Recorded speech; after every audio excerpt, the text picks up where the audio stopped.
Hi, it's Steve Hargadon, and this is a short discussion on the education revolution, specifically for kind of the K-12 audience. My goal is to look at the education revolution through a slightly different lens, and ultimately to make the case that our current ideas about education reform are often,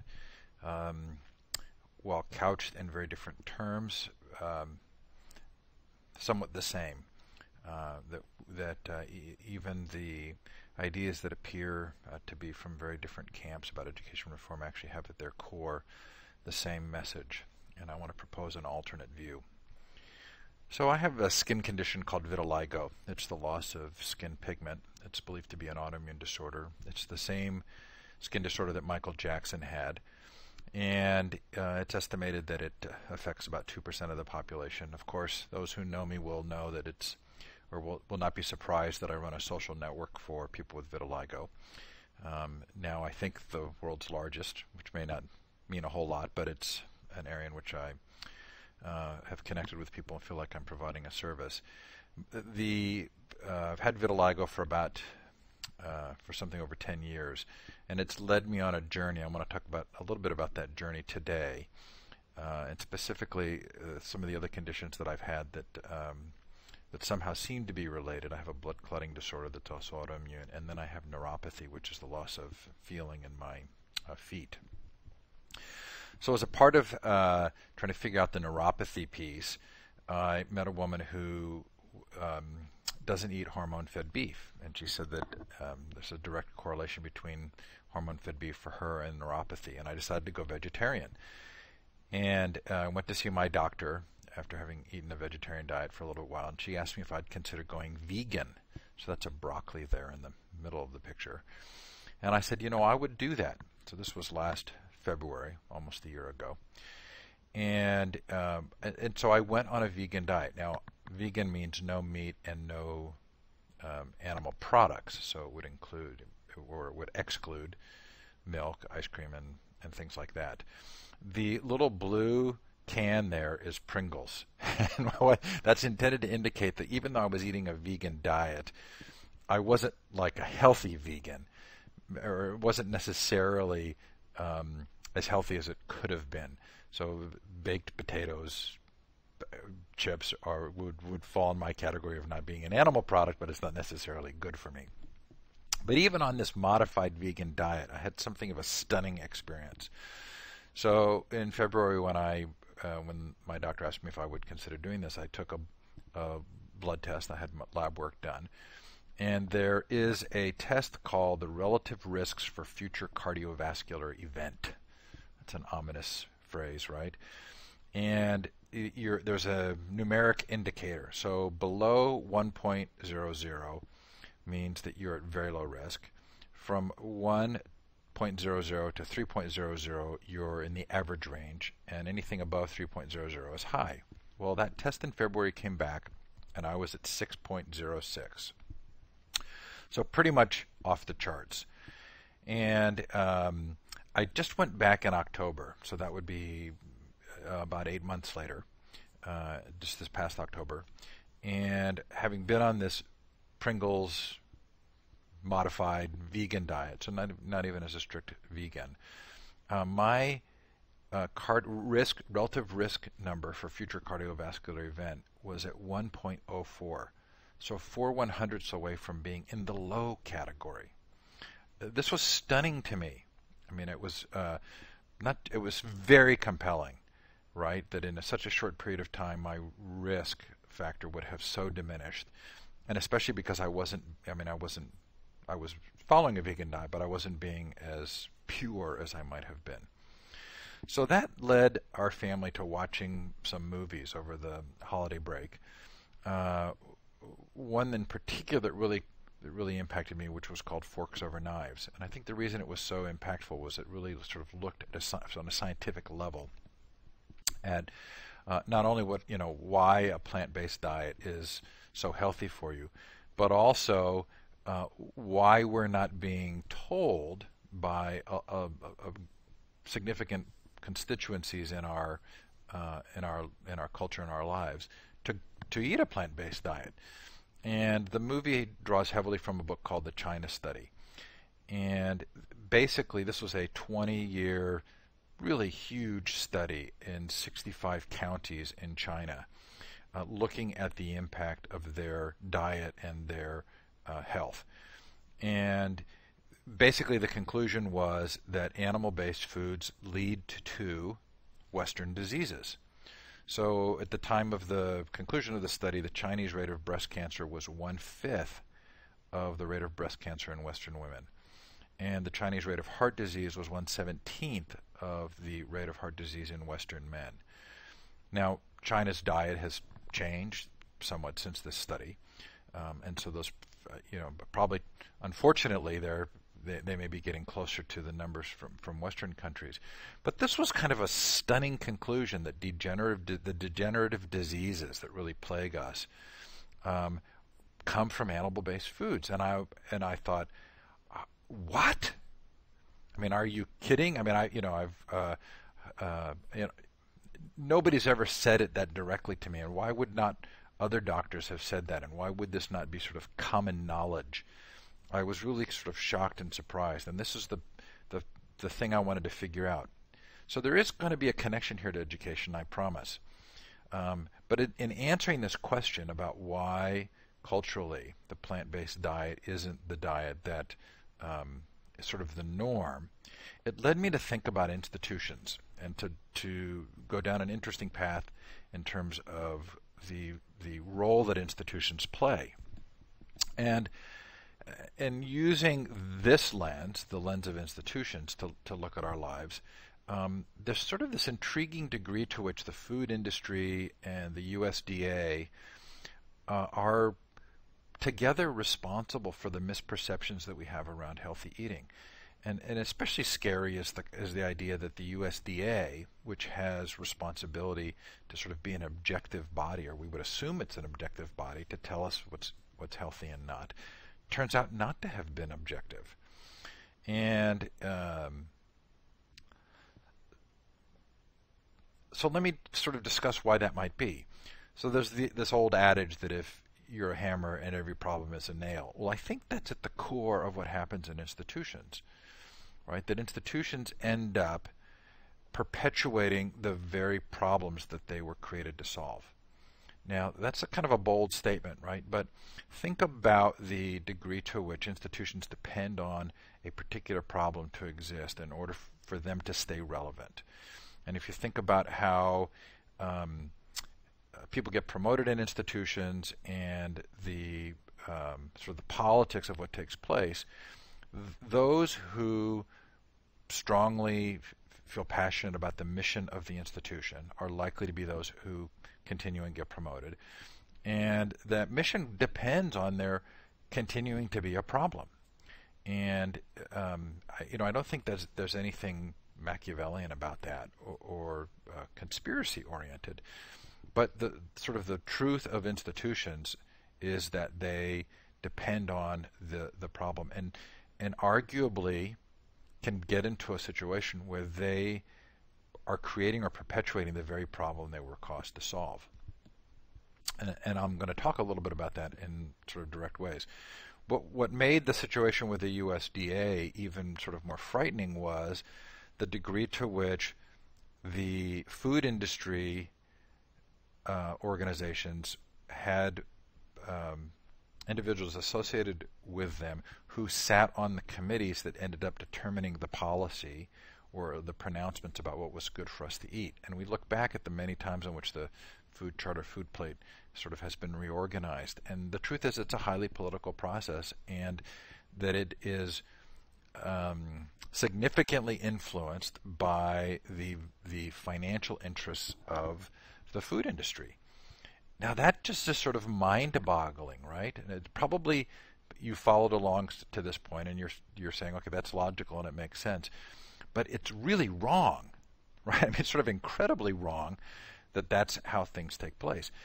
And the food industry and the USDA are not the only institutions in which this is the case, right?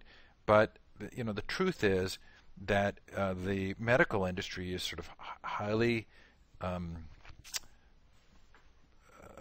responsible or has been in a sort of a role of collusion around this, right? Because it's much more profitable to treat symptoms than it is to actually cure something. So we have a pharmaceutical industry that depends on our not being healthy, right? Now, and again, there's, I don't think there are many individuals in the pharmaceutical industry who are thinking, okay, it's good for people to be unhealthy. But if we were healthy, there'd be much less of a demand for the kinds of drugs that we take for these degenerative diseases. And so, there's an awkward, kind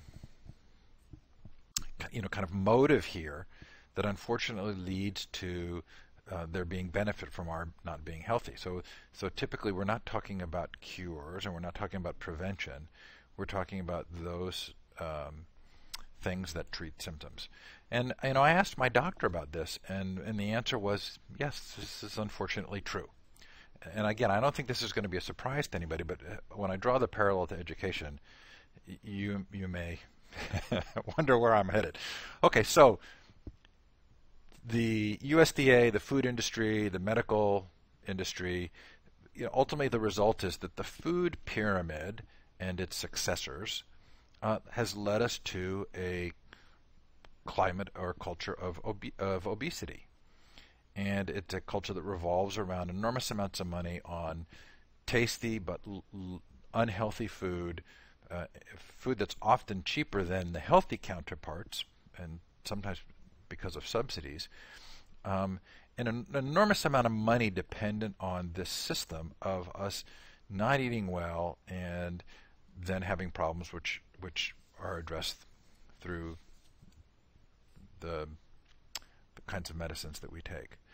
Okay, so let's look at school as an industry, or schooling as an industry, right? And this is where I know you're going to have to, you'll push back on me and we'll be able to talk about this, right? But if we use this lens of thinking now of school as an industry, or schooling as an industry, right? It doesn't mean that there are lots of people who are sort of purposefully doing things that are bad for us. But we're going to ask, a pretty serious question, or a set of questions here. So one of the first things that becomes sort of noticeable when we think about schooling is the degree to which it's an unfair game of chance. Right? We know that the Pygmalion effect is very real, that people's expectations for others significantly shift the outcome for those individuals. We know that there is a reinforcement effect, right? So that the more that you succeed, the more likely you are to succeed. Some people call this the Matthew effect. But we do know, that it depends, where you're born and to whom, and what the income level is of your family. These things are very serious and very significantly impact education. And it is unfair. Now those, and I'll put myself in this category, those of us who come through this system and feel some measure of having been successful, right? It should be clear to us that we've benefited from an unfair system. But the truth is, the way that I think we're built kind of cognitively, we're good people. We have worked hard, and so it's much easier to draw the line between our hard work and our virtue to success than it is to look at all of those who haven't succeeded and to see that it's much more of a game of chance than that it is a game of chance more than we believe. So is it possible that school as an institution is actually perpetuating the problems that it was designed to solve? Right? And again, we're not talking about we're not excluding really great examples of organizations and individuals who do very significant things. But is it possible that schooling actually perpetuates the problem it was created to solve? And if that problem is illiteracy, or let's say more broadly, ignorance, right? That school exists to overcome ignorance. Is it possible that schools are actually leaving students more ignorant because the schooling depends on having people be ignorant for its continued existence? Now, ignorant is such a hard word and so laden with ideas. If someone has a better idea, you can let me know. But if this is the case, right, then the model for school, this model of control, compliance, and testing, isn't actually improving learning, right? So maybe learning would be a better phrase, that schools are supposed to exist for the purpose of learning, and they're perpetuating not learning, right? So control, compliance, and testing, they clearly aren't really the tools you would use if your goal was learning. They are like a hammer. They're a solution, sort of looking for a nail. They're ways of interacting with other people that kind of demand something that we call learning, but is in fact not, and is more likely just asking people to acquire knowledge or memorize, and not actually become learners. So this is a poorly drawn chart, right? But if this is the group of students, high school aged, we know that 30% of them, or in some close proximity to that, just drop out, right? So they're unskilled and unconfident. So the result of schooling for them is not learning. It's very definitely, we could agree that for them it's a negative, and they are unprepared and unconfident.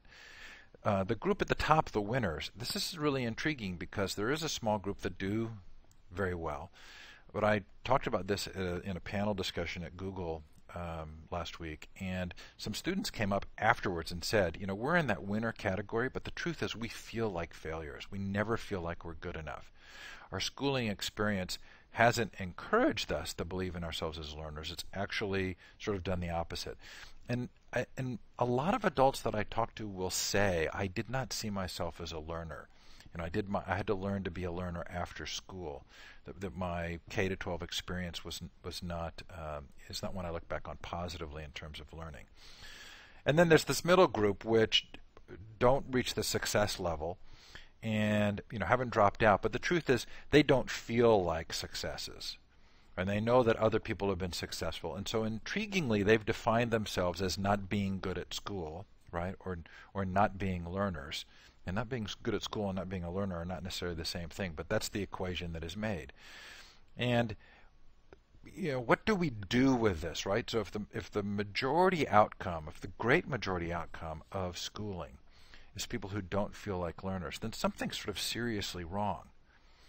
I tell the story often of my podcast partner, Audrey Waters. We do a weekly podcast called Hack Education based on her blog, and about her son graduating from high school and not knowing what to do and not feeling like any skills or confident.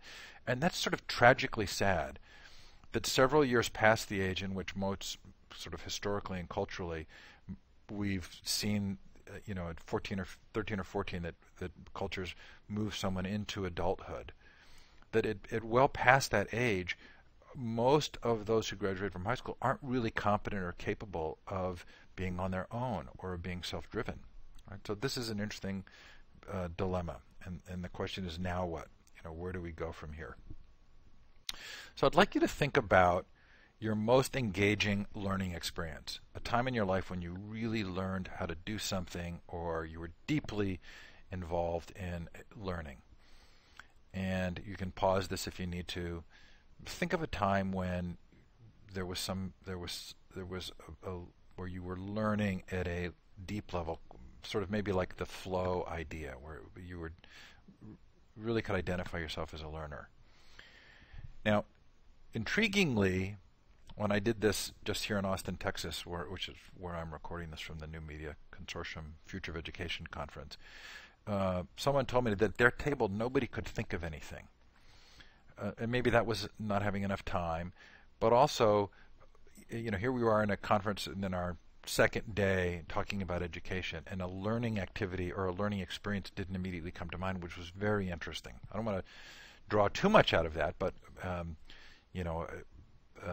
it was an intriguing sort of response.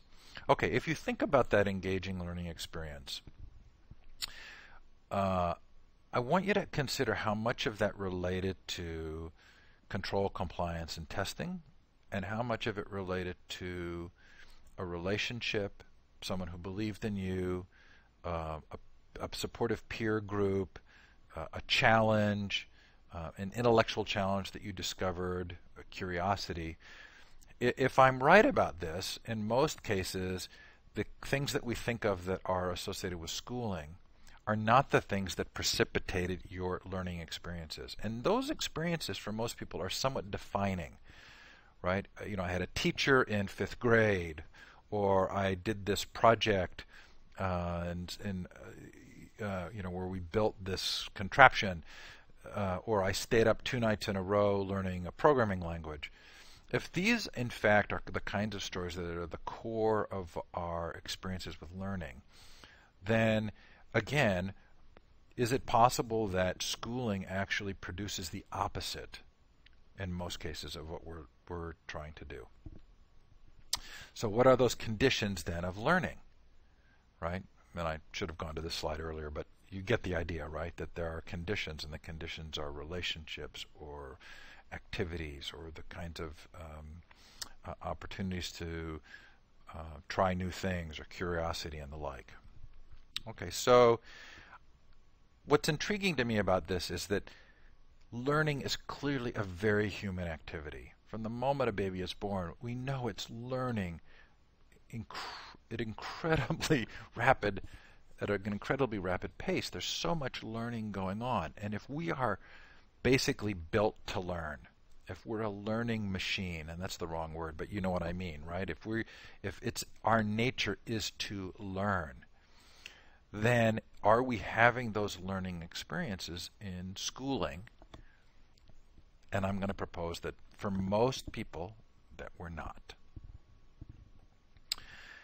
So also at this Google conference, I got to see the Google self-driving car, and it occurred to me that phrase self-driving, really is resonant in terms of what we ultimately would like to have students, the outcome we'd like for students. That if we really thought about the purpose of education, that our conclusion would have to be that ultimately the student becomes a self-driving learner. That we're providing encouragement, structure, feedback, and help and assistance to learn how to learn, with the ultimate goal of promoting the agency or the ability to choose of the learner. And I think we get this wrong a lot, especially in the language that you use around the political results we would get from school, right? That sort of jobs, the ability to fill jobs, for the country to be competitive economically. Well, those kinds of things would be the natural outgrowth of self-driven learners, right? But sort of focus on, we need an X number of people in this particular field, or we need people to complete a certain level of degree, we need PhDs in this arena. Feels to me like it's backwards. That we ought to be saying we need to do the best possible job we can helping people become self-directed learners, and they will find opportunities to either seize the moment to move into places where there is a need or a reward for a particular kind of activity. And that to drive towards self-directed learning is much more productive ultimately than to look at the specific needs that we tend to talk about, especially as the language of politics talks about in terms of the outcome of school. So if we use this new lens to look at education reform, then I want to propose that both the sort of data-driven government reform movement and the progressive reform movement may in fact be very, very similar, because they're both about taking a set of ideas and imposing them, implementing them from a top-down basis across our school system. Here in the United States, let's say that Department of Education policy. So we have the race to the top and No Child Left Behind, and this is sort of implemented from the top. Or you have people say, well, that's the wrong model, and the better model would be this. But in both cases, it is the implementation top-down of schooling, and that's in contrast to the ultimate goal of self-directing, right? Because that self-directing isn't just at an individual student level; it's also at the level of the teachers, the administrators, and the community. So, in this lens, the two different reform movements are sort of like Coke and Pepsi. Different tastes, both actually unhealthy, but enormous amounts of money spent to distinguish between the two, when in fact they are part and parcel very similar. So if they're not what we want, what do we want? And my argument would be that we want to push down process and participation to the lowest levels possible. That should be the goal. And there's this sort of famous set of 21st century skills. A committee meets, they have this great engaged conversation over the course of a year about what 21st century skills are. A book is produced, there's curricular material online, and it's sort of distributed down. And my argument would be that's exactly the wrong thing to push down. It was that process, the conversations, trying to determine what 21st century skills are, that process is what we would want to push down. And in as much as possible to encourage and promote the process and the participation in those conversations at the family, community, school level. And that we're missing it if we think this is top-down implementation. Now this really relates to a change, and it's the change from institutionally driven changes in behavior in our culture to grassroots. And certainly this is a huge story as that relates to the internet and the empowering of voice.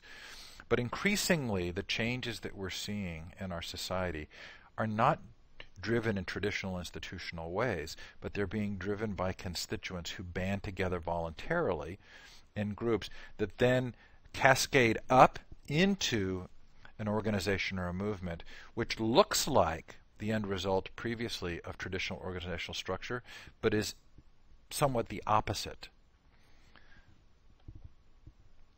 So I'm proposing that taking back learning, which this really is, right? Taking back learning is not institutional, but it's a one-to-one process.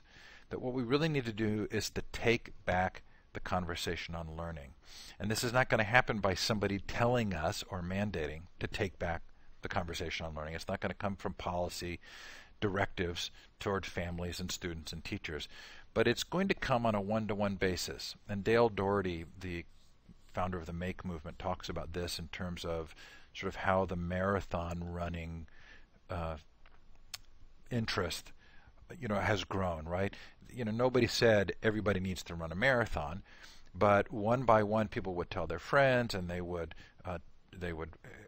offer to go on a run with them and say, I've done this before and you can do it. And there's this one-to-one transmission that becomes a cultural movement that has ended up in just huge numbers of people now running marathons.